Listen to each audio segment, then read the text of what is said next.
स्वागत है मित्रों।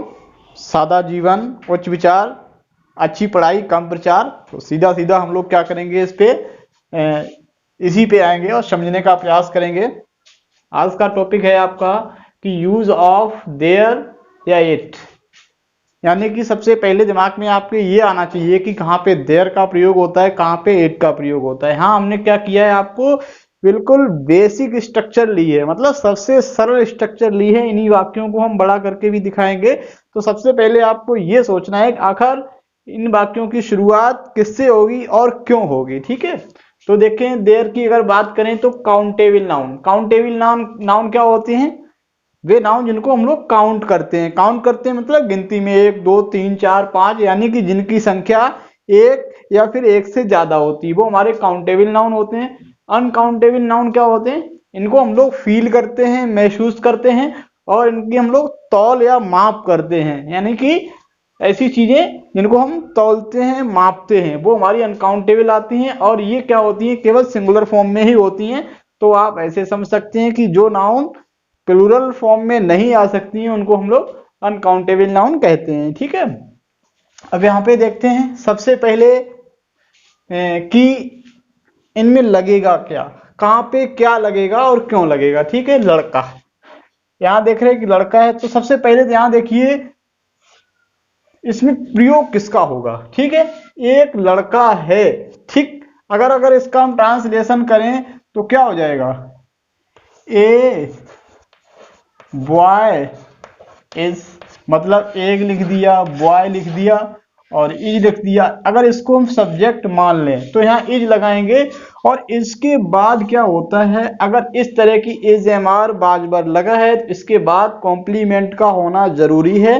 तो यहाँ पे ऐसे वाक्यों में जब कॉम्प्लीमेंट नहीं होता है तो हम लोग क्या करते हैं, ऐसे वाक्यों में क्या करते हैं, देयर या फिर इट का प्रयोग करते हैं सब्जेक्ट के रूप में। ठीक है, तो यहाँ पे क्या होगा, तो अब यहाँ सबसे पहले तो हमने ये जान लिया कि इसमें इट या देयर का प्रयोग होगा। क्यों होगा? कि इसमें जो है कॉम्प्लीमेंट नहीं है, यानी कि पूरक नहीं है, वाक्य हमारा अधूरा सा है। या वैसे मान लें कि जब सेंटेंस में सब्जेक्ट का अभाव होता है तो हम लोग वहां पे इट या देयर का प्रयोग कर लेते हैं। ठीक, अब देखें लड़का, लड़का और लड़के, यानी कि इसका सिंगुलर फॉर्म भी होता है, प्लूरल फॉर्म भी होता है। तो यहाँ देर के साथ देख रहे हैं सिंगुलर और प्लूरल। तो कुल मिला के जब ऐसी स्थिति होती है जिसके सिंगुलर, यानी कि जो भी नाउन है उसका सिंगुलर फॉर्म भी है और प्लूरल फॉर्म भी है, तो इसका मतलब वो हमारा काउंटेबल नाउन है। इसका जो है ये किससे बनेगा? हमारा देयर से बनेगा। तो सबसे पहले देयर लगा लेंगे। ठीक है, अब यहाँ पे देखें, देयर के बाद हमारा एक लड़के की बात हो रही है, यानी कि सिंगुलर की बात हो रही है। तो देयर के बाद आने वाला जो वर्ब होगा वो क्या होगा? हमारा सिंगुलर होगा। तो देयर इज, हम लोग जो काफी वीडियो पढ़ चुके हैं कि इज एम आर का ही प्रयोग चल रहा है, जिसमें हम सारी कॉन्सेप्ट आपको सिखाएंगे। मतलब हमारे साथ अगर इज एम आर का यूज आप पढ़ेंगे तो इज एम आर यूज कहाँ कहाँ होते हैं, किस किस रूप में होते हैं, वो हम सब दिखाएंगे। ठीक है, तो हमारा इज एम आर यहाँ देख रहे हैं देयर और इट के साथ यूज हो रहा है। तो यहाँ देखिएगा देयर इज ए बॉय। ठीक, अब यहां सपोज दैट अगर केवल ये होता है लड़का है, तो लड़का है यानी कि एक ही मान लेते, तो यहाँ एक नहीं भी लिखा है फिर भी आप मान लेंगे। तो कुल मिला के यहाँ पे हम लोग आर्टिकल ये जरूर लाते हैं। ठीक है, ये बात ध्यान रखना है। एक हाथी है, अब बात फिर हो रही है, एक हाथी है, हाथी होते हैं, हाथी का बहुवचन भी होता है, जिसका मतलब ये भी हमारा किससे बनेगा? There is. इस वाक्य को हमने इसलिए लिया है, हाथी, हाथी की स्पेलिंग क्या होती है? ELEPSANT। ठीक है, ये क्या है हमारा? ये हमारा वोवेल है, तो वोवेल की वजह से एक की अंग्रेजी यहाँ पे क्या होगी? एन। तो ए यहाँ पे एक की अंग्रेजी ये थी और यहाँ पे एक की अंग्रेजी किसकी वजह से?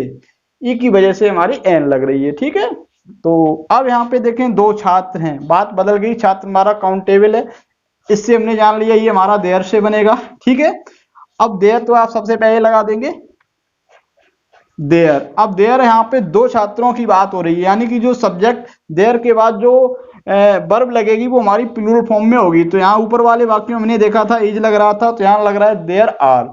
अब दो छात्र, यानी कि 2 स्टूडेंट्स, और यहाँ पे यस लग रहा है। देखो यहाँ पे ना यहाँ यस लगा है ना यहाँ यस लगा है, यानी कि यहाँ जब 2 लग रहा है तो हमारा यस भी लग रहा है। मैं प्रयास ये कर रहा हूँ आपको इतना सिस्टमेटिक पढ़ाऊँ, इतना सिस्टमेटिक पढ़ाऊँ को आपको अंग्रेजी की वास्तविक जानकारी हो जाए। अगर आप विचार करेंगे तो इतना सिस्टमेटिक कोई नहीं पढ़ा रहा होगा, ठीक है।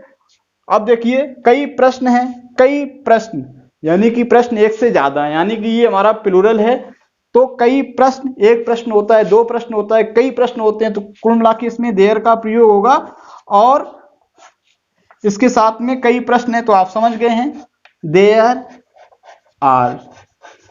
कई की अंग्रेजी होती है many, there are many questions. ये हमारा इस तरह से बना, ठीक।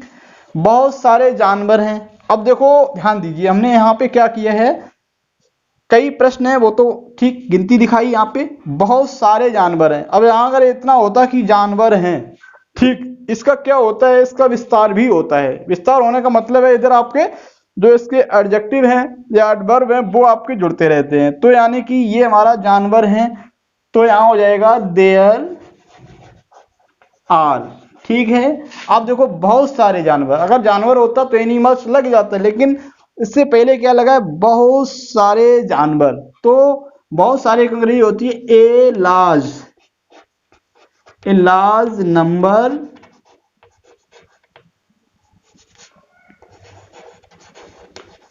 Number of. अब जो चीज होती है ये तो आपकी होती है बहुत सारे। अब बहुत सारे के बाद में क्या होता है, ए लार्ज नंबर ऑफ आने के बाद में जो नाउन हमारा होता है वो प्लूरल फॉर्म में होता है। तो there are a large number of, यहाँ पे आप एनिमल्स लिख देंगे, एनिमल्स, ठीक। एनिमल नहीं लिखेंगे, कुल मिला के एनिमल्स लिखेंगे। आप पूरा सिस्टमेटिक सीखिएगा। अब देखिए महत्वपूर्ण है, ठीक है। अब यहाँ पे कह रहा है महत्वपूर्ण है, कोई चीज महत्वपूर्ण। अब यहाँ कोई चीज का जिक्र नहीं कर रहा है, केवल कह रहा है महत्वपूर्ण है। तो इसका मतलब हम लोग ऐसे मान लेंगे यह जरूरी है या यह महत्वपूर्ण है। तो यहाँ इस तरह का जब सेंस आ जाता है कि यह महत्वपूर्ण है तो हम लोग इट यूज कर देते हैं। तो यहाँ आप इट लगाएंगे, इट इज इम्पोर्टेंट। यहाँ पे क्या है, ये हमारा एडजेक्टिव है। अगर यहाँ पे नाउन भी होता तो हमारा आर्टिकल जरूर लगता, तो it is an important question या कुछ भी हो जाता तो हमारा लगता उस तरह से, ठीक है। यहाँ देखिए बहुत गर्मी है, पहले हमारा वाक्य यहाँ देखेंगे गर्मी है। गर्मी हमारा अनकाउंटेबल नाउन है, तो अनकाउंटेबल नाउन होने की वजह से इसमें क्या लगेगा, इट। अब गर्मी से पहले लग गया उसका एडजेक्टिव, तो सबसे पहले तो आप इट लगा लेंगे, इट इज। इसकी अंग्रेजी वेरी होती है, आपको पता ही है, वेरी हॉट। तो ये वाक्य हमारा इस तरह से बन जाएगा, इट इज वेरी हॉट। अच्छी बात है, ये हम केवल शॉर्ट ले रहे हैं, अच्छी बात है। हमने पढ़ना अच्छी बात है, दूसरों की मदद करना अच्छी बात है, लेकिन पहले हमारा टारगेट है आपको हम छोटी से छोटी स्ट्रक्चर सिखा लें पहले, ठीक। अच्छी बात है, तो यहां आपका हो जाएगा it is good thing, it is good thing. ये आपका बहुत पॉपुलर वाक्य है, इसको आप समझ जाइएगा। अच्छी बात है तो इट इज गुड थिंग। अगर इसी में हम लोग जोड़ दें बहुत अच्छी बात है, तो इट इज वेरी, आ जाएगा वेरी गुड थिंग। तो मेरा मतलब है पहले आप छोटी स्ट्रक्चर सीख लीजिएगा, इसको अभी हम बड़ा करके भी दिखाएंगे, ठीक है। अब देखो 7 दिन होते हैं। अब हमने होता है या होती है एक अंग्रेजी इज बताई थी, और होते हैं कि अंग्रेजी हमने आर आपको बताई है ऑलरेडी। तो यहाँ आपका 7 दिन, 7 यानी कि काउंटेबल है आपका। तो यहाँ देयर आर कितने डेज, 7 डेज, ठीक है। कहाँ होते हैं, जैसे सबसे पहले हमने छोटी स्ट्रक्चर सीखी है, तो कुल मिला के 7 दिन होते हैं, ये हम बनाना सीखेंगे। उसके बाद में अगर यहाँ लगा दें एक सप्ते में 7 दिन होते हैं, तो एक सप्ते में, तो इन ए वीक आपका लग जाएगा, यानी कि जो वाक्य हमारा है वो और बड़ा हो जाएगा, ठीक है। आज सोमवार है। अब देखो यहाँ पे अगर इसको निकालने तो यह बच्चा है सोमवार है, ठीक है। तो सोमवार है, ये हमारा क्या है, ये नाम है। किसी का नाम हमने आपको बताया सिंगुलर होता है, वो अगर दिन का नाम है, किसी महीने का नाम है।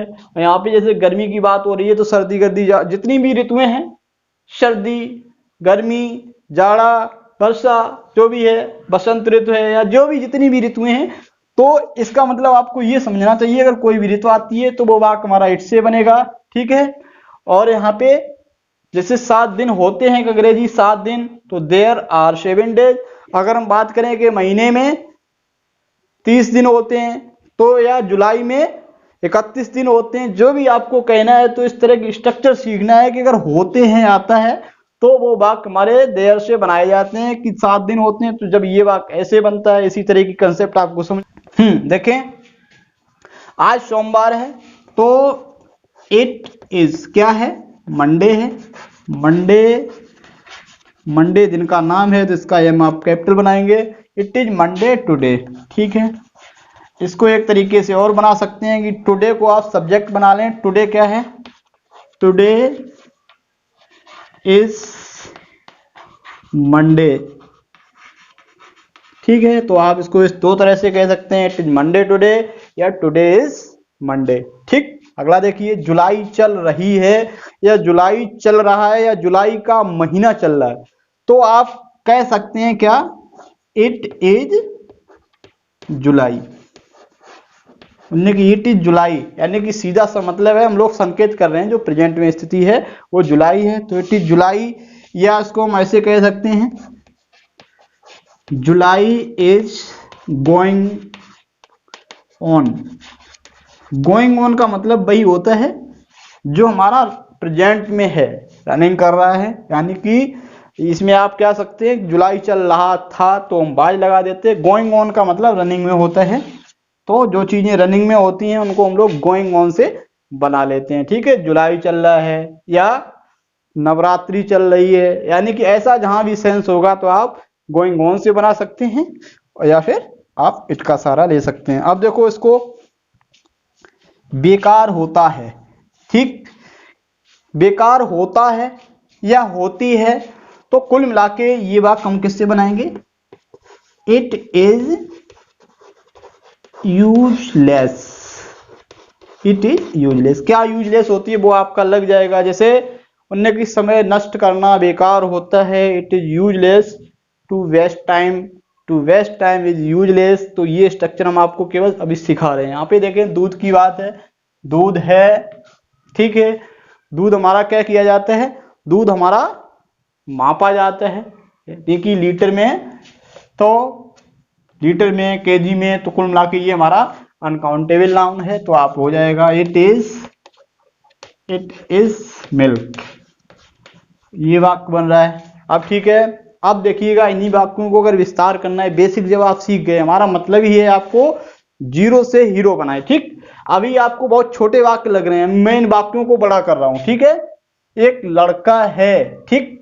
अब यहां लिख दिया कि मेरे कक्षा में, यानी कि मेरी कक्षा में एक लड़का है। तो सबसे पहले आपको यह सीखना था, इस तरह का वाक्य हमारा देयर से बनता है। मेरी कक्षा में, ये हमारा क्या है, प्रीपोजिशन है। प्रीपोजिशन हमारा पार्ट बाद में लगता है। तो there is a boy in